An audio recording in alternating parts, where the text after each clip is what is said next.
I'm going to be as natural as possible. And when do I have to stop if I'm not doing good? My name is Mariam and I'm 27 years old and I come from India. I belong to Hinduism and not a very practicing family, okay, like not so religious. Religion was always a confusion, and just for the sake of doing it, we used to do it. I mean, none of the family members are so practicing. But yes, they are very rigid in their belief, but they are not practicing. See, it was not that I knew about Islam or I knew about Muslims, because honestly speaking, the place from where I come from, although there were Muslims there, but whole 23 years there, I have never met any Muslims.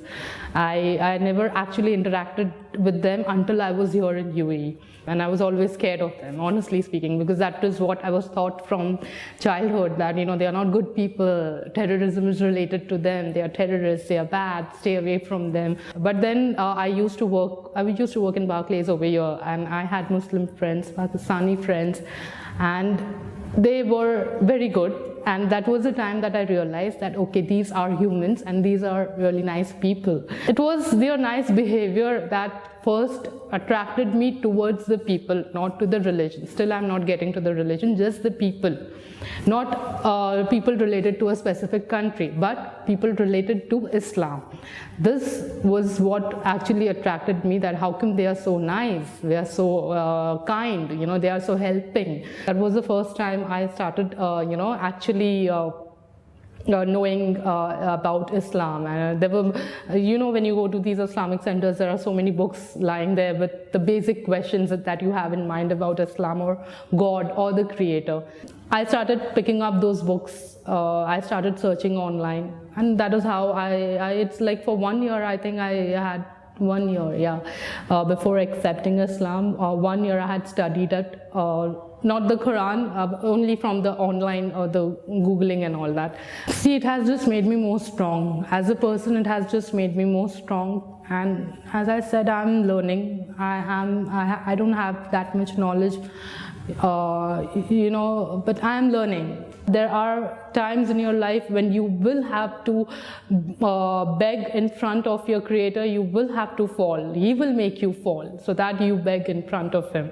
There will come a time like that where all your ego and all your strength and power and money will fail.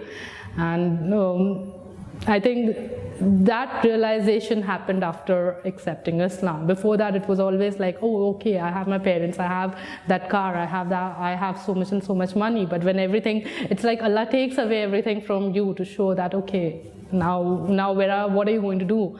I have taken everything from you. I think that Allah had put that strength in me at that point of time, that I will not step back no matter what. When I took the Quran in my hand, I literally, even if now I see my hands shiver, it's like I cried and cried and cried holding it.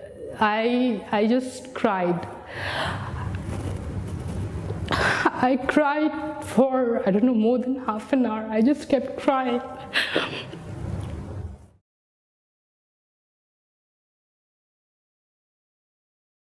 If you believe in God, you trust that God. That is all I will say, that you just need to trust that God in whatever you are doing. If you do not have that trust, that faith in God, then it's just your lips that are saying that you believe in God, but you actually do not. Once that faith enters in you, it will be automatically followed, you know, by the actions, by your deeds. If you can just not accept Allah as your Creator, then your Creator will make everything easy for you.